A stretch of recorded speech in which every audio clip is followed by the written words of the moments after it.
আপনারা দেখছেন কৃষ্ণ ভক্তি চ্যানেল জানিতে। যদি আমরা ভগবানকে পেতে চাই তাহলে আমাদেরকে হরিনাম করতে হবে। হরিনাম করলে খালি হবে না, হরিনামের সঙ্গে সঙ্গে আমাদেরকে ভগবানের ভক্তের সেবা করতে হবে। তো চৈতন্য মহাপ্রভুর একজন পার্ষদ জগন্নাথ পুরীতে মহাপ্রভুকে জিজ্ঞেস করলেন, মহাপ্রভু আমরা তো গৃহস্থ ভক্ত, আমরা গৃহে থেকে কি করে ভগবানকে লাভ করব? তো মহাপ্রভু বললেন দুটি সেবা করতে হবে, একটা হচ্ছে নাম সেবা আর একটা হচ্ছে বৈষ্ণব সেবা। তো ভক্তরা প্রশ্ন শুনে খুব আনন্দিত হলেন, কিন্তু জিজ্ঞেস করলেন আবার নাম সেবা তো বুঝতে পারছি ভগবানের দিব্য নাম, হরে কৃষ্ণ কৃষ্ণ কৃষ্ণ হরে হরে, হরে রাম রাম রাম হরে হরে, এই হরে কৃষ্ণ মহামন্ত্র জপ কীর্তন করতে হবে। কিন্তু বৈষ্ণব সেবা যে করব, কি করে চিনব কে বৈষ্ণব? এটা একটা বিরাট বিষয়বস্তু। তো মহাপ্রভু বললেন এটা খুব সরল, যিনি হরিনাম করেন তিনিই বৈষ্ণব। জোরে বলুন হরি বল। আপনারা বৈষ্ণব, হরিনাম করলেই বৈষ্ণব। তো ভক্তরা সন্তুষ্ট হলেন এই উত্তর শুনে, কিন্তু তারা সম্পূর্ণরূপে সন্তুষ্ট হলেন না, কারণ তারা আরো জানতে চান। ভক্ত মানে আরো জানতে চাইবে, ভক্ত মানে প্রশ্ন করবে। ভগবদ গীতার 2য় অধ্যায়ে ভগবান শ্রীকৃষ্ণ গীতার সমস্ত কিছু বলে দিলেন, কিন্তু অর্জুন আবার প্রশ্ন করলেন। যত প্রশ্ন হচ্ছে ভগবান আরো সুন্দরভাবে ব্যাখ্যা করছেন। তাই মহাপ্রভুর ভক্তরা অত্যন্ত চতুর, তা আবার প্রশ্ন করেছেন মহাপ্রভুকে, মহাপ্রভু কে বৈষ্ণব? তার মহাপ্রভু বলছেন যার মুখে সব সময় হরিনাম তিনিই বৈষ্ণব। এবার হরি বলটা একটু কমে গেল, সেখানেও কমে গেছিল, কারণ সবসময় হরিনাম করা এটা তো খুব কঠিন কাজ। কিন্তু তারপরেও আবার প্রশ্ন করেছে, মহাপ্রভু কে বৈষ্ণব? তার মহাপ্রভু বললেন যাকে দেখে অন্যের মুখে হরিনাম আসে তিনিই বৈষ্ণব। কোনটা ভালো লাগলো? লাস্টেরটা ভালো লেগেছে। তাহলে কোন উত্তরটা সঠিক? লাস্টেরটা সঠিক, বাকি দুটো বেঠিক। ভগবান যেটা বলেন সেটাই সঠিক না? একটা প্রশ্ন তার 3টে উত্তর, তার মাধ্যম দিয়ে চৈতন্য মহাপ্রভু 3 ধরনের বৈষ্ণবের কথা আমাদের কাছে বললেন। যিনি হরিনাম করেন কোন রকমে, 16 মালা হচ্ছে, কষ্ট করে মালা টেনে হয়ে যাচ্ছে, কিন্তু হরিনাম করে, তারা হচ্ছে কনিষ্ঠ অধিকারী বৈষ্ণব। যারা সবসময় হরিনাম করেন তারা হচ্ছেন মধ্যম অধিকারী বৈষ্ণব। আর যাদেরকে দেখে অন্যের মুখে হরিনাম আসে তিনি হচ্ছেন উত্তম অধিকারী বৈষ্ণব। আর উত্তম অধিকারী বৈষ্ণবই ভগবত ধামে প্রবেশ অধিকার লাভ করেন। তো বৈষ্ণবকে সেবা করতে হবে। তো বৈষ্ণব সেবা কিভাবে হবে? বৈষ্ণব সেবা খুব সহজ। ভক্ত সঙ্গ মানে হচ্ছে ভগবানের কথা শ্রবণ কীর্তন।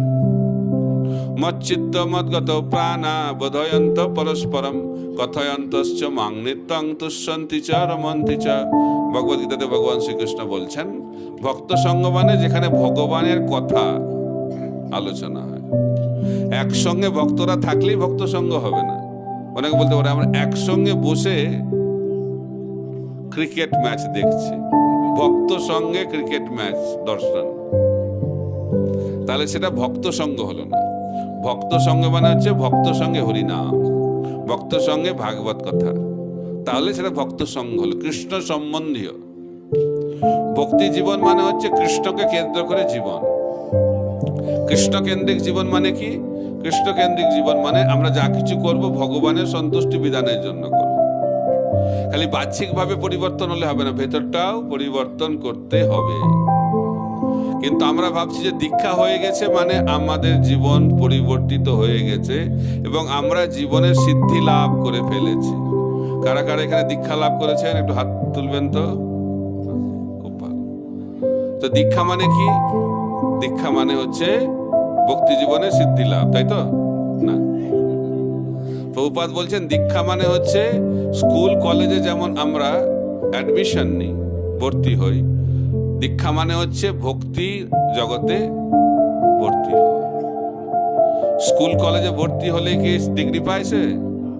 তার জন্য কি করতে হবে? পড়তে হবে, তারপরে কি করতে হবে? পরীক্ষা দিতে হবে, তারপরে পরীক্ষায় পাস করতে হবে। এই তো আপনারা খুব ভালো জানেন। কিন্তু ভক্তরা কি করে? দীক্ষা হয়ে যাওয়ার পরে তাদেরকে খুঁজে পাওয়া যায় না, কারণ দীক্ষা হয়ে গেছে। তো একবার একজন মহারাজ যাচ্ছেন ট্রেনে করে, তার পাশে একজন ভক্ত বসে আছে, দেখে ভক্তের মতোই লাগছে। তো মহারাজ জিজ্ঞেস করছেন, ও আপনি তো ভক্ত, আপনি কি ঘরে মঙ্গল আরতি করেন? বলছে আমার দীক্ষা হয়ে গেছে। তারপরে জিজ্ঞেস করছেন, আপনি কি ভগবানের দিব্য নাম হরে কৃষ্ণ মহামন্ত্র জপ করেন? বলছে আমার দীক্ষা হয়ে গেছে। তারপর বলছে আপনি কি গীতা ভাগবত পড়েন? বলছে আমার দীক্ষা হয়ে গেছে। তো মহারাজ বলছে মনে এর মাথাটা গন্ডগোল আছে, নলে প্রশ্ন করছি, যে প্রশ্নটাই করছি উত্তর দিচ্ছে আমার দীক্ষা হয়ে গেছে। তখন জিজ্ঞেস করছি, আপনি কি আমার প্রশ্ন বুঝতে পারছেন? বলছে হ্যাঁ। এরকম উত্তর দিচ্ছেন কেন? বলছে আদর্শ প্রশ্ন, আদর্শ উত্তর। সেটা কিরকম? আমি তো প্রশ্ন করছি এক, উত্তর দিচ্ছেন আরেক রকম। বলছে দেখুন মহারাজ, আপনাকে তো মিথ্যা কথা বলা যাবে না, আপনি মহারাজ মানুষ। তো আমাকে যদি হরিনামই করতে হবে, আমাকে যদি মঙ্গলারতি করতে হবে, আর আমাকে যদি গীতা ভাগবতই পড়তে হবে, তাহলে দীক্ষাটা কেন নিলাম? ওরা তো গুরুদেব করবে, আর আমি ভগবত ধামে চলে যাব। অনেকে বলে আমি দীক্ষা নিয়ে নিচ্ছি, আমি তো গুরুদেবকে বলে দিয়েছি আমি তো ভগবত ধামে যাবো, কারণ গুরুদেব সবকিছু করবে আমার জন্য। এটা দীক্ষার উদ্দেশ্য নয়। দীক্ষা মানে হচ্ছে শিক্ষা লাভ করা, শিক্ষা গ্রহণ করতে হবে। আর শিক্ষা মানে কি? শ্রবণ কীর্তন। শ্রবণ কীর্তন জলে করহ সিঞ্চন। রূপ গোস্বামীকে বলছেন মহাপ্রভু, কি বলছেন? ব্রহ্মাণ্ড ভূমিতে কোন ভাগ্যবান জীব গুরু কৃষ্ণ প্রসাদে পাই ভক্তিলতা বীজ। দীক্ষার মাধ্যম দিয়ে আমরা ভক্তিলতা বীজ পাই। ভক্তিলতা বীজ মানে হচ্ছে সাধন ভক্তির পন্থা। আমরা দীক্ষা নিচ্ছি কারণ আমরা সাধনা ভক্তি করব। সাধনা ভক্তি মানে কি? যেটা করলে আমরা ভগবানকে পাবো। ভজন, একটা হচ্ছে ভজন আর একটা হচ্ছে ভোজন। ভজন মানে হচ্ছে আত্মার খাদ্য, আর ভোজন মানে হচ্ছে দেহের খাদ্য। দুটোই দরকার। আমাদেরকে কৃষ্ণ প্রসাদ গ্রহণ করতে হবে, আর ভজন মানে কৃষ্ণ কথা, কৃষ্ণ নাম শ্রবণ কীর্তন করতে হবে। তো সেই কারণে মহাপ্রভু বলছেন যে ব্রহ্মাণ্ড ভূমিতে কোনো ভাগ্যবান জীব অতি ভাগ্যের ফলে কেউ ভক্তিলতা বীজ পায়, অর্থাৎ দীক্ষা লাভ করে। কিন্তু তারপরে কি করতে হবে? তারপরে আমাদেরকে বীজটাকে রোপণ করতে হবে। রোপণ করতে হবে কোথায়? রোপণ করতে হবে বীজটাকে উর্বর মাটিতে। এই পাথরের মধ্যে যদি আমরা রোপণ করি তাহলে হবে? আর যদি বীজ একটা খারাপ মাটি, উর্বর মাটি নয়, সেখানে রোপণ করলেও কোনো ফল পাওয়া যাবে না। তো আমাদের এই ভক্তিলতা বীজ, সেটাকে আমরা কোথায় রোপণ করব? হৃদয় রূপ ক্ষেত্রে রোপণ করব। তো এই হৃদয়টা উর্বর কি করে হবে? যার হৃদয়টা হচ্ছে বিনম্র। বিনম্রতা হলে হৃদয়টা কোমল হবে, আর অহংকার হলে হৃদয়টা কঠিন হবে। কলিযুগে মানুষের হৃদয় অত্যন্ত কঠিন। আচার্যরা গাইছেন, পাথর পাষাণ হলে গলে যেত, হৃদয় পাষাণ গলল না রে। হরিনামের এত ক্ষমতা যে পাথরকেও গলিয়ে দিতে পারে, কিন্তু আমাদের হৃদয়টা গলছে না। কতদিন ধরে যে হরিনাম হচ্ছে, তাও কিচ্ছু হচ্ছে না। অনেকে আবার জিজ্ঞেস করে, মহারাজ অনেক বছর হয়ে গেল তো, 5 বছর 10 বছর, কখন আমাদের হৃদয়টা বিগলিত হবে, কখন প্রেমাশ্রু বর্ষিত হবে? কবে হবে? কবে হবে? কতদিন লাগবে? অনেকে বলে কত বছর লাগবে? কোটি জন্ম হরি নামে নাই প্রেম ধন। কোটি জন্ম কেটে যেতে পারে, প্রেম ধন আমরা নাও পেতে পারি, আবার এক মুহূর্তেই প্রেম ধন হয়ে যেতে পারে। তা কিভাবে আমরা জপ করছি, কত আমরা ঐকান্তিক ভক্তিতে, তার উপর নির্ভর করবে কতদিনে আমরা সেটা লাভ করব। এক মুহূর্তে হতে পারে, একদিনে হতে পারে, 1 বছরে হতে পারে, 1 মাসে হতে পারে, 1 জীবনে হতে পারে, আবার বহু জন্ম কেটেও যেতে পারে। তাই আমাদের ঐকান্তিক ভাবে ভজন করতে হবে। আর ঐকান্তিকতাই হচ্ছে ভক্তি জীবনের অগ্রগতি করার সব থেকে বড় যোগ্যতা। ঐকান্তিকতা মানে কি? সমস্ত কিছু কৃষ্ণের সেবায় লাগানো। মানস দেহ গেহ যো কিছু মোর অর্পিলু তুয়া পদে নন্দ কিশোর। আমাদের যা কিছু আছে, আমাদের মনে হচ্ছে এটা আমার, সেগুলোকে ভগবানের সেবায় লাগাতে হবে। আমার বাড়ি, তাই তো আমার বাড়ি, আমার গাড়ি, আমার আত্মীয় স্বজন, আমার স্ত্রী, আমার স্বামী, আমার পুত্র, আমার পরিবার, আমার পাড়া, আমার শহর, আমার রাজ্য, আমার দেশ, আমার পৃথিবী, আমি এবং আমার। এই যে আমি এবং আমার, এটাই হচ্ছে বদ্ধ জীবনের প্রধান কারণ।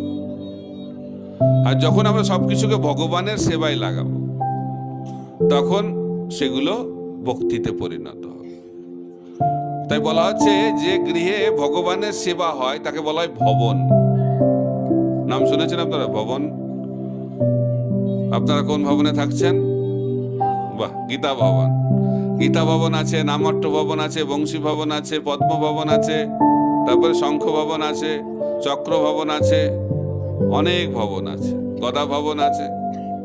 অর্থাৎ যে বাড়িতে ভগবান থাকে সেই বাড়িটাকে বলা হয় ভবন।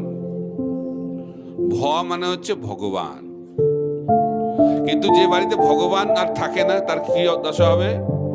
ভবন থেকে যদি ভটাকে বাদ দিয়ে দেওয়া হয়, তাহলে সেটা কিসে পরিণত হবে? বন। আর বনে কারা থাকে? সেখানে মানুষ বসবাস করতে পারে না। তাই মনুষ্য জীবন খালি বাড়ি তৈরি করলেই মনুষ্য জীবন হবে না। ও বলে আমি তো বাড়িতে থাকি, ওরা তো জঙ্গলে থাকে। আরে যে বাড়িতে ভগবানের সেবা হয় না, সেটা জঙ্গলের মতোই। তো সেই কারণে বাড়িটাকে যথার্থ ভবনে পরিণত করতে হবে, এবং তার পন্থা হচ্ছে যেদিন গৃহে ভজন দেখি গৃহেতে গোলক ভাই।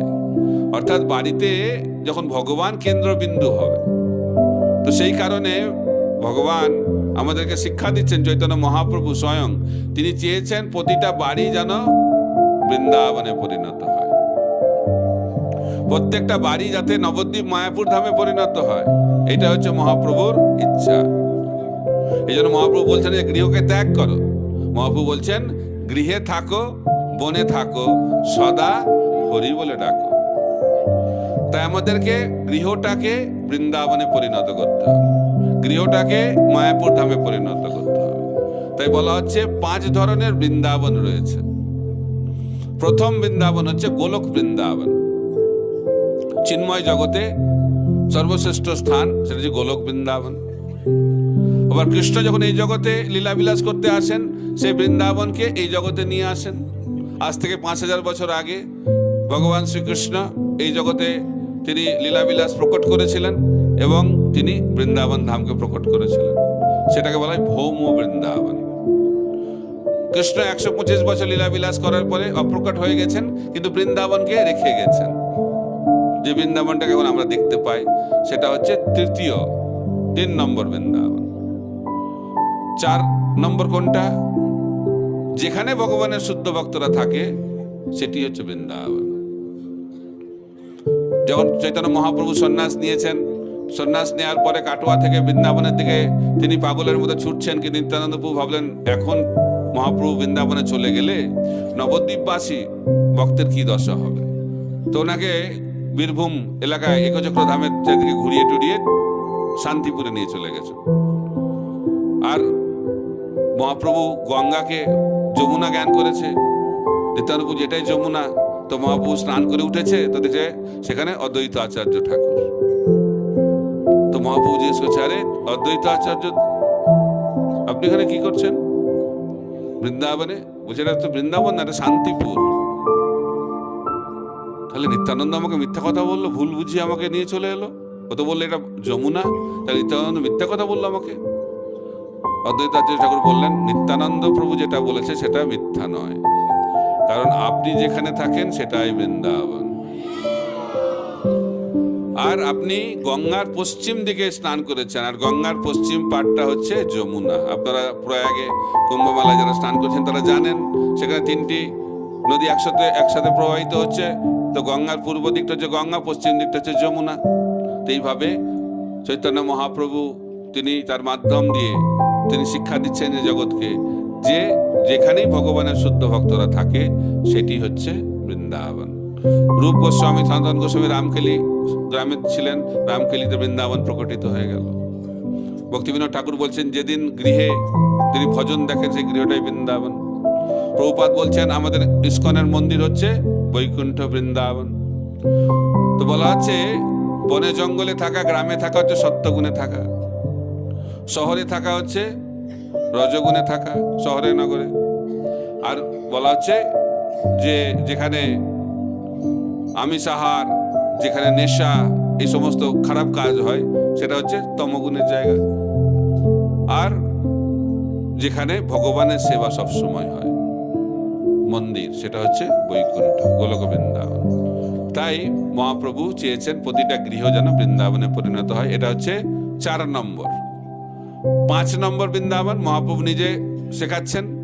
যখন মহাপ্রভু জগন্নাথ পুরীতে জগন্নাথের সামনে রথযাত্রার সময় নৃত্য করছেন, তিনি অনেক গান গাইছেন, তার মধ্যে তিনি বলছেন মোর মন বৃন্দাবন, আমার মনটা হচ্ছে বৃন্দাবন।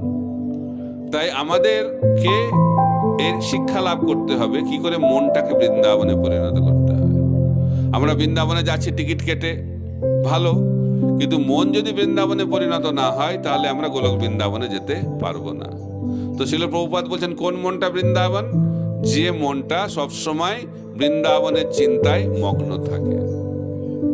24 ঘন্টা যিনি কৃষ্ণ চিন্তায় মগ্ন থাকেন তার মনটা হচ্ছে বৃন্দাবন। আর তার কি দশা হবে? অন্তিমে ভগবান শ্রীকৃষ্ণ বলছেন অন্তকালে চ মামে স্মরণ মুক্তা কলেবরম জপ্রাতিশ মদ্ভাবম জাতি নাস্তত্র অসংশয়। যে ভক্ত মৃত্যুর সময় কৃষ্ণের চিন্তা করতে করতে দেহত্যাগ করবে তার আর পুনর্জন্ম হবে না। তিনি কোথায় চলে যাবেন? দেহত্যাগ করার পরে ভগবত ধামে চলে যাবেন। তাই আমরা যদি ভগবত ধাম লাভ করতে চাই, কৃষ্ণকে পেতে চাই, কৃষ্ণকে লাভ করতে চাই, তাহলে কৃষ্ণ চিন্তায় মগ্ন হতে হবে। তাই শাস্ত্রে অনেক কথা বলা হয়েছে।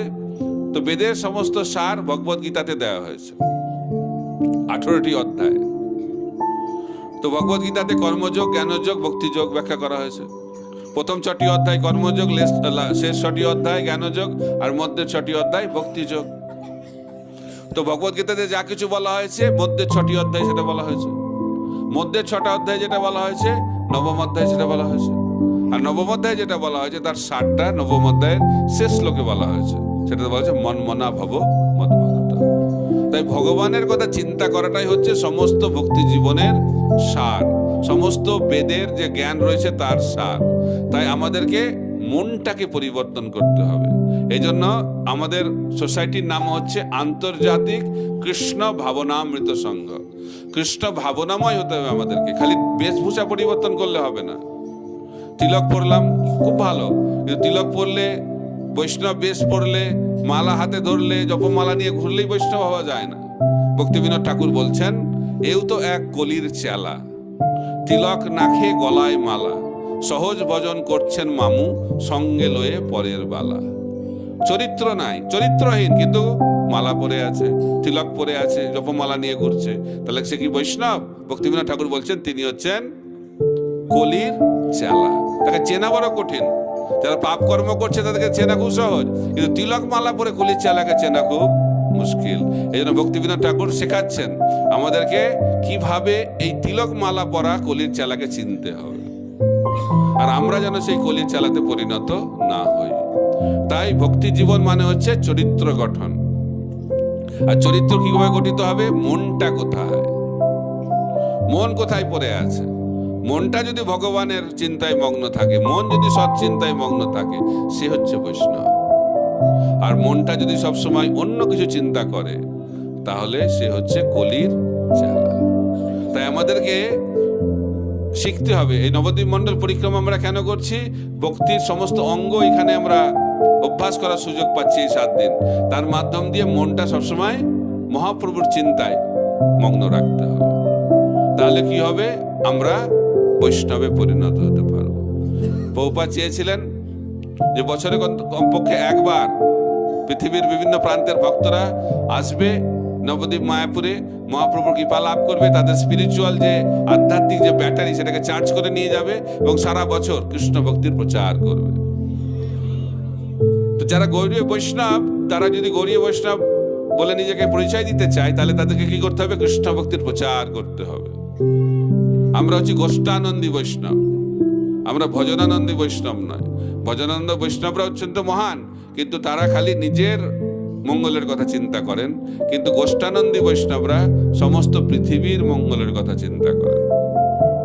সেই কারণে ছিল প্রভুপাদ বৃদ্ধ বয়সে বৃন্দাবন ধামকে তিনি রেখে চলে গেলেন কোথায়? পাশ্চাত্য জগতে। তিনি সেখানে পাশ্চাত্য জগতে বৃন্দাবনকে প্রকট করলেন। তাই যারা ভগবানের মহান ভক্ত, তারা সারা পৃথিবীকে বৈকুণ্ঠে পরিণত করতে চান, এবং ওনারা চান পৃথিবীর প্রতিটি মানুষ কৃষ্ণ প্রেম লাভ করে ভগবত ধামে চলে যাবে। এটা হচ্ছে শুদ্ধ ভক্তদের ইচ্ছা, এটা হচ্ছে মহাপ্রভুর ইচ্ছা। পৃথিবীতে আছে যত নগরাদি গ্রাম, সর্বত্র প্রচার হইবে মোর নাম। ভারত ভূমিতে মনুষ্য জন্ম হইল যার, জন্ম সার্থক করি করপর উপকার। যারে দেখো তারে কহ কৃষ্ণোপদেশ, আমার আজ্ঞায় গুরু হইয়া তারও এই দেশ। তাই আমরা যদি ভগবান শ্রী চৈতন্য মহাপ্রভুর কৃপা লাভ করতে চাই, তাহলে কৃষ্ণ ভক্তির প্রচার করতে হবে। দক্ষিণ ভারতে যখন চৈতন্য মহাপ্রভু ভ্রমণ করছেন, তো কুর্মা ব্রাহ্মণের গৃহে থেকেছেন। তো কুর্মা ব্রাহ্মণ খুব আনন্দিত হয়েছেন, মহাপ্রভু তার ঘরে আছে। পরের দিন যখন সকালবেলায় মহাপ্রভু বেরিয়ে যাচ্ছেন, তখন কুর্মা ব্রাহ্মণ মহাপ্রভুকে বলছেন, আমার আর সংসার ভালো লাগছে না, আমি আপনার সঙ্গে পরিভ্রমণ করতে চাই, আপনার সেবা করতে চাই, ফুল টাইম জয়েন করতে চাই, পরিবার আর ভাল লাগছে না। তখন মহাপ্রভু বললেন, এটা করার কোনো প্রয়োজন নেই, তুমি গৃহেই থাকো, আর তোমার গৃহে আমি সবসময় থাকবো, সবসময় আমি তোমার গৃহে উপস্থিত থাকবো, যদি তুমি দুটি কার্য করো। তো আপনারা কারা কারা চান আপনাদের গৃহে মহাপ্রভু সবসময় থাকবে? খুব ভালো। তাহলে কি করতে হবে? মহাপ্রভু যেটা বলেছিলেন সেটা করতে হবে। মহাপ্রভু যে দুটো করতে হবে, একটা হচ্ছে কৃষ্ণ নাম করতে হবে, হরে কৃষ্ণ কৃষ্ণ কৃষ্ণ হরে হরে, হরে রাম রাম রাম হরে হরে। আর কি করতে হবে? কৃষ্ণ নামের প্রচার করতে হবে। যারে দেখো তারে কহ কৃষ্ণ উপদেশ, আমার আজ্ঞায় গুরু হইয়া তারও এই দেশ। এই শ্লোক মহাপ্রভু সেখানে বলেছিলেন। তো মহাপ্রভু নিত্যানন্দ প্রভুকে এবং হরিদাস ঠাকুরকে কৃষ্ণ ভক্তি প্রচারের নির্দেশ দিলেন। কিসের নির্দেশ? শোনো শোনো নিত্যানন্দ, শোনো হরিদাস, সর্বত্র আমার আজ্ঞা করহ প্রকাশ। প্রতি ঘরে ঘরে গিয়া করো এই ভিক্ষা, বলো কৃষ্ণ ভজ কৃষ্ণ করো কৃষ্ণ শিক্ষা। তাই আমাদেরকে যদি গৌড়ীয় বৈষ্ণব হতে হয়, তাহলে কৃষ্ণ ভক্তির প্রচার করতে হবে। আর কৃষ্ণ ভক্তির প্রচার মানে কি? তিনটে জিনিস, বলো কৃষ্ণ। সবাইকে শিক্ষা দিতে হবে কি? ভগবানের নাম করতে। সবাই যেন হরে কৃষ্ণ মহামন্ত্র জপ কীর্তন করে, এটা যে প্রচারের প্রথম অঙ্গ। দ্বিতীয় নম্বর কি? ভজ কৃষ্ণ, মানে কৃষ্ণকে পূজা করতে হবে, আলেখ্য বিগ্রহকে পূজা করতে হবে ঘরে। আর 3 নম্বর হচ্ছে কর কৃষ্ণ শিক্ষা, গীতা ভাগবত শিখতে হবে। এইভাবে যদি আমরা কৃষ্ণ ভক্তির প্রচার করি, তাহলে চৈতন্য মহাপ্রভুর অসীম কৃপা লাভ করতে পারবো। তাই আপনারা নবদ্বীপ মণ্ডল পরিক্রমা করছেন, তার মাধ্যম দিয়ে আপনারা আপনার আধ্যাত্মিক ব্যাটারিকে চার্জ করেছেন, এবং মহাপ্রভুর কৃপা যদি আরো বেশি করে পেতে চান, তাহলে ফিরে গিয়ে নিজের নিজের জায়গায় কৃষ্ণ ভক্তির প্রচার করবেন। কারণ মহাপ্রভু খুব চিন্তাতে রয়েছেন। কেন চিন্তা? কিসের চিন্তা? তিনি এই জগতে প্রেম ফল বিতরণ করতে এসেছেন। কোন ফল? প্রেম ফল। ওটা কিরকম কিরকম দেখতে? এই প্রেমটা ফল হচ্ছে অত্যন্ত সুস্বাদু। আর এই প্রেম ফল যে আস্বাদন করেছে, তার এই জগতের অন্য ফলের প্রতি আর কোনো আসক্তি থাকবে না। এই প্রেম ফলটাই হচ্ছে আমাদের জীবনের উদ্দেশ্য। আর মহাপ্রভু চেয়েছিলেন সেই প্রেম ফলটা আমরা লাভ করি, কৃষ্ণ প্রেম লাভ করি, আর সেই প্রেম ফলটা অন্যকে বিতরণ করি। কিন্তু মহাপ্রভুর চিন্তা, কেন চিন্তা? বলছে আমি একা মালাকার, আমি কত ফল বিতরণ করব। তাই আমার মধ্যে চিন্তা রয়েছে, কেউ এই ফলটা পাবে, হয়তো কেউ এই ফলটা পাবে না। তো মহাপ্রভু কি চাইছেন? প্রত্যেকে এই প্রেম ফলটা পাক। আর কিভাবে এটা পাওয়া যাবে? যদি আমরা সকলে মিলে এই কৃষ্ণ ভক্তির প্রচার করি। তাই ছিল প্রভুপাদ বলছেন, একটা বৃদ্ধ লোক এত কিছু করছে, কিন্তু সবাই মিলে যদি এটা করে, তাহলে সারা পৃথিবী কৃষ্ণ প্রেমে প্লাবিত হয়ে যাবে। এই জন্য নিত্যানন্দ প্রভু যুব গোস্বামীকে নিয়ে যখন পরিক্রমা করছেন, নবদ্বীপ ধাম পরিক্রমা, তখন তিনি বলছেন, অদ্ভুত মন্দির এক হইবে প্রকাশ, গৌরাঙ্গের নিত্য সেবা হইবে বিকাশ। তাই তাই এই অদ্ভুত মন্দিরের মাধ্যম দিয়ে মায়াপুর ধাম থেকে কৃষ্ণ ভক্তির প্রচার সারা পৃথিবীতে হবে। এবং প্রভুপাদ চেয়েছিলেন সারা পৃথিবীর মানুষ মায়াপুর ধামে আসবে। ভক্তিবিনোদ ঠাকুরও সেটা তিনি দর্শন করেছিলেন। তিনি বলেছিলেন ভবিষ্যতে এমন একটা দিন আসবে যখন বঙ্গবাসী ভক্তদের সঙ্গে পৃথিবীর বিভিন্ন দেশের ভক্তরা একসঙ্গে আলিঙ্গন করে, প্রেম আলিঙ্গন করে জয় সচিনন্দন কীর্তন করবে, এবং সেটা হচ্ছে। এই নবদ্বীপ মণ্ডল পরিক্রমা হচ্ছে তার জ্বলন্ত উদাহরণ। হাজার হাজার মানুষ এই নবদ্বীপ মণ্ডল পরিক্রমা করে চৈতন্য মহাপ্রভুর কৃপা আশীর্বাদ লাভ করছেন। কিন্তু ভক্তিবিনোদ ঠাকুর চাইছেন যে নবদ্বীপ মণ্ডল পরিক্রমার মাধ্যম দিয়ে সারা পৃথিবী মানুষ মুক্ত হয়ে যাবে। তাই ওনার ইচ্ছা সারা পৃথিবীর মানুষ এসে নবদ্বীপ মণ্ডল পরিক্রমা করবে, নবদ্বীপ ধামের কৃপা লাভ করে তাদের মনুষ্য জীবনকে সার্থক করবে। তাই আমাদের কর্তব্য খালি আমরা পরিক্রমা করলে হবে না। যারা আপনারা এই বছরে এসেছেন খুব ভালো, পরের বার যখন আসবেন অন্ততপক্ষে প্রত্যেকে আরেকজন করে এক্সট্রা নিয়ে আসবেন।